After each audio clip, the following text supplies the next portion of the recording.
मान लो चार्ट पर आपको एक बाय साइड ट्रेड लेने का एक परफेक्ट सेटअप दिखा और आपने ट्रेड में एंट्री भी कर ली। आपने जैसे ही ट्रेड ली, कुछ ही देर बाद आपको चार्ट पर 2 या 3% का प्रॉफिट दिखने लगा। लेकिन आपको ये प्रॉफिट ज्यादा नहीं लगता और आप उस ट्रेड में बैठ जाते हैं। लेकिन थोड़ी देर में ही वो 2 या 3% का प्रॉफिट 10% लॉस में बदल जाता है। ये चीज ट्रेडिंग में लगभग 10 में से 60 ट्रेडर्स के साथ होती है। जैसे ही आप ट्रेड में एंटर होते हैं, आपको पहले अच्छा खासा प्रॉफिट दिखता है और बाद में वही प्रॉफिट लॉस में कन्वर्ट हो जाता है।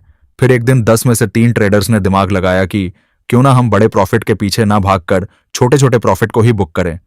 और ऐसा करने से उन्हें अपना मंथली पीएनएल ग्रीन कलर में नजर आने लगा।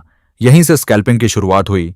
लेकिन आप में से शायद ही ज्यादा ट्रेडर्स को स्कैल्पिंग की स्ट्रेटजी के बारे में पता हो, जिससे आप चार्ट के सामने घंटों तक न बैठकर कुछ ही मिनटों में हाई एक्यूरेट ट्रेड पकड़ सकते हैं। इसीलिए आज के इस वीडियो में हम जानेंगे कि स्कैल्पिंग ट्रेडिंग क्या होती है, इसके क्या क्या फायदे हो सकते हैं, कौन कौन सी स्ट्रैटेजीज होती हैं और सबसे जरूरी स्कैल्पिंग ट्रेडिंग में रिस्क कितना होता है। इस वीडियो को जरा सा भी मिस मत करना। तो चलिए वीडियो को शुरू करते हैं। तो सबसे पहले आपको एक बात क्लियर करता चलूं कि स्कैल्पिंग कोई ट्रेडिंग नहीं है। ये एक मेथड है, तरीका है, एक स्टाइल है। इस तरीके से प्रो ट्रेडर्स कुछ सेकंड्स से लेकर कुछ मिनट्स में ही ट्रेड लेकर मार्केट से बाहर हो जाते हैं। एग्जाम्पल से समझते हैं। इस चार्ट को देखिए, ये 1 मिनट का निफ्टी का चार्ट है। मान लो यहां पर हमें बाय सेटअप मिला, हमने बाय की पोजीशन ली। प्राइस जैसे ही हमारे फेवर में एक एक मिनट की 2 कैंडल बनाता है, हम अपनी पोजीशन को 2 मिनट में एग्जिट करके मार्केट से बाहर आ गए। हम बड़े प्रॉफिट की तलाश में ना रहकर छोटे छोटे प्राइस के मूव को पकड़ते हैं। और सबसे बढ़िया बात, इस स्टाइल को आप ऑप्शन ट्रेडिंग, फॉरेक्स ट्रेडिंग या क्रिप्टो ट्रेडिंग हर तरह की ट्रेडिंग में यूज कर सकते हैं, क्योंकि आपको स्कैल्पिंग में छोटे छोटे मूव पर ही फोकस करना होता है। कुल मिलाकर स्कैल्पिंग के पीछे का लॉजिक ये है कि मान लो किसी इंडेक्स चार्ट पर एक बड़ा मूव आ रहा है, तो उस बड़े मूवमेंट में से एक छोटा सा मूव का हिस्सा पकड़ने में आसान होता है, क्योंकि कई बार बड़े मूव पकड़ने के चक्कर में लॉस हो जाता है। ऑप्शन हो या स्टॉक, दोनों की प्राइस ऊपर नीचे होती रहती है। तो आप स्कैल्पिंग के जरिए उन छोटे पॉइंट्स को आसानी से कैप्चर कर सकते हैं और इसी तरह आप छोटे छोटे प्रॉफिट करके बड़ा पैसा बना सकते हैं। अब चलते हैं और जानते हैं कि स्कैल्पिंग करने के क्या क्या फायदे हो सकते हैं। स्कैल्पिंग का सबसे बड़ा फायदा यह है कि आप कुछ मिनट के लिए ही ट्रेड में रहते हैं, जिससे आपका ट्रेड आपके खिलाफ जाने का चांस बहुत कम हो जाता है, जिससे आपका रिस्क एक्सपोजर कम हो सकता है। इसका मतलब आपको लॉस होने का चांस कम हो सकता है। अगर आपने नोटिस किया होगा कि जो बड़े बड़े मूव होते हैं वो बहुत कम चार्ट पर देखने को मिलते हैं, जबकि छोटे छोटे मूव हैं वो लगभग डेली आपको देखने को मिल सकते हैं। अब आप समझ चुके होंगे कि स्कैल्पिंग क्या है और इसको करने के फायदे क्या हैं।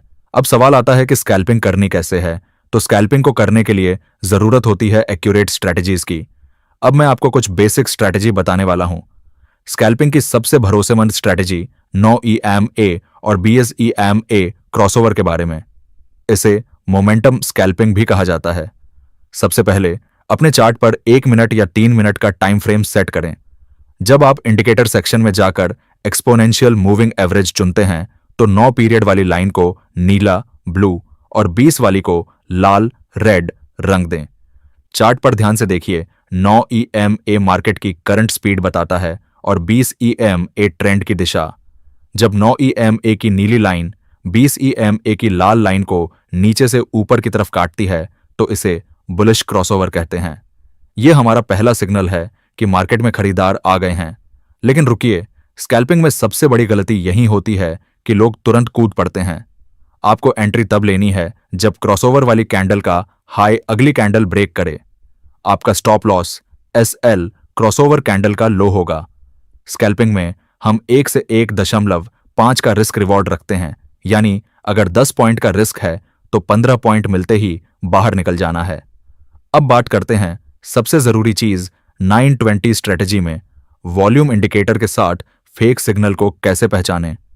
अक्सर मार्केट साइडवेज होता है और 9 और 20 EMA आपस में उलझे रहते हैं। इसे विपसॉ कहते हैं। यहां वॉल्यूम आपका रक्षक बनेगा। अगर क्रॉसओवर हो रहा है लेकिन नीचे वॉल्यूम की बार्स छोटी और बेजान है, तो वह एक फेक ब्रेकआउट है।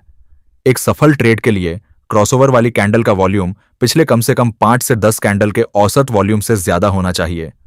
अगर वॉल्यूम का स्पाइक दिख रहा है, तभी वह ट्रेड शक्तिशाली है। इसी तरह बेरिश क्रॉसओवर में जब 9 EMA ऊपर से नीचे की तरफ BMA को काटता है और साथ में लाल वॉल्यूम की बड़ी कैंडल बनती है, तभी पुट या सेल की पोजीशन बनाएं। चार्ट पर जब तक ये दोनों लाइनें एक दूसरे से दूर वाइडनिंग गैप जा रही हैं, तब तक आप ट्रेंड में बने रह सकते हैं। चलिए अब बढ़ते हैं हमारी दूसरी स्ट्रेटजी की तरफ, जिसे पैराबोलिक SAR कहते हैं। यह उन स्कैल्पर्स के लिए बेस्ट है जिन्हें कंफ्यूजन होता है कि मार्केट कब पलटेगा। चार्ट पर पैराबोलिक SAR इंडिकेटर लगाने पर आपको छोटे छोटे डॉट्स दिखाई देंगे। इस स्ट्रेटजी का बेसिक नियम बहुत सरल है। अगर डॉट्स कैंडल्स के नीचे बन रहे हैं तो मार्केट बुलिश है, और अगर डॉट्स कैंडल्स के ऊपर हैं तो मार्केट बेयरिश है। स्कैल्पिंग के लिए हम इसे 1 मिनट के चार्ट पर इस्तेमाल करेंगे। जब मार्केट गिर रहा होता है और अचानक से कैंडल के नीचे पहला डॉट बनता है, तो यह इशारा है कि अब रिवर्सल आने वाला है। लेकिन एक स्कैल्पर के तौर पर आपको पहले डॉट पर ट्रेड नहीं लेना चाहिए। हमेशा दूसरे या तीसरे डॉट का इंतजार करें ताकि ट्रेंड कंफर्म हो जाए। आपकी एंट्री तब होगी जब तीसरा डॉट बने और कैंडल पिछले हाई को तोड़ दे।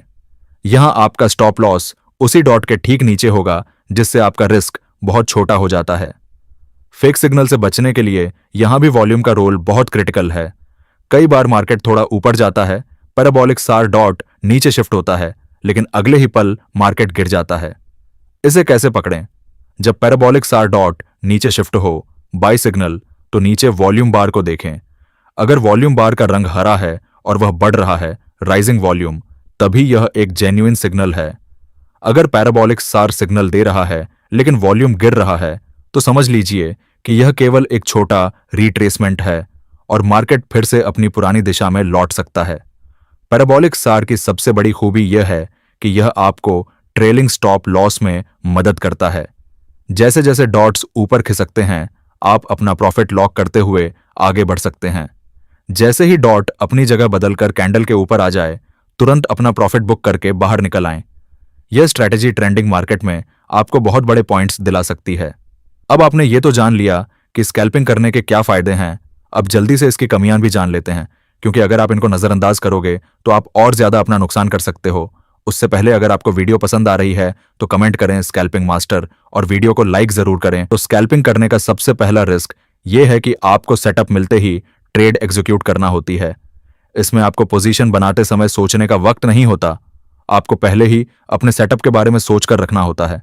ऐसा इसलिए क्योंकि आपको एंट्री के कुछ सेकंड्स या कुछ मिनट के बाद ही एग्जिट करना होता है। इसलिए अगर आप ट्रेड करते समय काफी सोचते हैं या पैनिक में ट्रेड लेते हैं, तो आपको अपनी आदत बदलनी पड़ेगी। अब दूसरा नुकसान यह हो सकता है कि आपको अपनी पोजीशन को जल्दी एग्जिट करना होता है, क्योंकि स्कैल्पिंग ट्रेड में आपका रिस्क रिवॉर्ड बहुत कम होता है। आपको लालच और डर को भूलकर एग्जिट का बटन दबाना होता है, चाहे आपका लॉस हो या प्रॉफिट। अगर आपने ट्रेड को एग्जिट करने में जरा सी भी देर की तो आपका बहुत बड़ा लॉस भी हो सकता है। तीसरा ये कि स्कैल्पिंग में आपको दिन भर में मल्टीपल ट्रेड्स लेने होते हैं। कई ट्रेडर्स दिन भर 15 से 20 ट्रेड्स भी ले लेते हैं, तो ऐसे में आपको ब्रोकरेज का भी चार्ज का ध्यान रखना होता है। और सबसे जरूरी, कई ट्रेडर्स सोचते हैं कि स्कैल्पिंग में चार्ट पर सिर्फ 1 से 2 घंटे ही बैठना होता है, लेकिन ऐसा नहीं है। स्कैल्पिंग में भी आपको फुल टाइम ट्रेडिंग ही करनी होती है, क्योंकि स्कैल्पिंग में भी सेटअप एनालाइज करना होता है। अगर आप लंबे समय तक प्रॉफिट कमाना चाहते हैं तो फुल टाइम ट्रेडिंग जरूरी है। अब आप ये भी समझ गए हैं कि स्कैल्पिंग में क्या क्या कमियां हैं, तो अगर आपको एक सक्सेसफुल स्कैल्पर बनना है तो इसके लिए स्कैल्पिंग में आपको किन किन चीजों का ध्यान रखना है। पहली चीज है जो सबसे जरूरी है, कैपिटल। आपको स्कैल्पिंग करने के लिए ठीक ठाक कैपिटल के साथ ही स्कैल्पिंग करना है। मान लो आप 3,000 रुपए से स्कैल्पिंग करते हैं और 2% के साथ स्कैल्पिंग करते हैं, तो 300 रुपए से आपका ब्रोकरेज का खर्चा ही निकलेगा। इसलिए आपको स्कैल्पिंग के लिए एक अच्छी कैपिटल की जरूरत हो सकती है। कम से कम मुझे लगता है 15 से 20,000 रुपए तक आपको चाहिए होंगे। दूसरी चीज जिस पर आपको सबसे ज्यादा ध्यान देना वो है एंट्री और एग्जिट करने की स्पीड। अगर आप एंट्री या एग्जिट करने में सोचा विचारी करते हैं तो मार्केट की अनसर्टेनिटी की वजह से आपको लॉस भी हो सकता है। मान लो आपने ट्रेड लिया और मार्केट आपके रिस्क रिवॉर्ड के हिसाब से मूव ही नहीं दे रहा। ऐसे में आपको ट्रेड में 10 मिनट या उससे ज्यादा हो गए, तो ऐसे में आपको एग्जिट करने के लिए हमेशा तैयार रहना होगा, क्योंकि उस ट्रेड में आपका प्रॉफिट नहीं हो रहा। तो ऐसे में उस ट्रेड से एग्जिट करने में ही भलाई है। इससे यह होगा कि हो सकता है उस ट्रेड में आपका प्रॉफिट नहीं हुआ, लेकिन आपकी कैपिटल प्रोटेक्ट रहेगी और कैपिटल सेफ रहेगा, तो आप अगला स्कैल्पिंग ट्रेड ले सकते हैं। अगली चीज है, जब भी स्कैल्पिंग में कोई बड़ा मूव देखने को मिलता है तो लोग लालच करने लगते हैं। ऐसे में वो सोचते हैं कि थोड़ा और रुक जाते हैं, ऐसे आपको 1 या 2 ट्रेड में बड़ा प्रॉफिट तो हो जाएगा। लेकिन इसी लालच की वजह से आपने जो भी प्रॉफिट किया होगा वो शायद आप एक ट्रेड में गवा दोगे। तो स्कैल्पिंग में आपको अपने इमोशन को कंट्रोल करना बहुत जरूरी है। बड़े मूवमेंट में से ठीक ठाक मूव लेकर निकलने में ही भलाई है, क्योंकि मार्केट का कोई भरोसा नहीं कि कब बड़े मूव के चक्कर में मार्केट पलट जाए और आपके लालच के चक्कर में आपको लॉस हो जाए।